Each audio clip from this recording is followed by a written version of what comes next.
Ying-jeou and the students from Taiwan on Thursday came to visit the Mogao Grottoes, a UNESCO World Heritage Site and a masterpiece of Silk Road culture in Dunhuang, northwestern China. They interacted with visitors from both sides of the Taiwan Strait. This is an important stop when their 2-week visit to the mainland is concluding.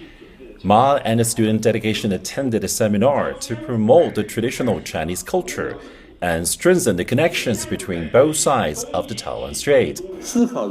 Chinese culture is an inseparable connection between the two sides of the strait, and it is our deepest bond.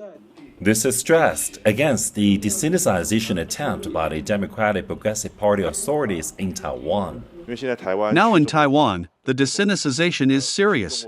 Being able to come here and turn textbooks into reality, the students feel as if they traverse in time and get closely to Chinese civilization. The visit is worthwhile. Nearly 20,000 tourists from Taiwan visited the Mogao Grottoes in the first half of this year, reflecting its growing cultural influence on the island.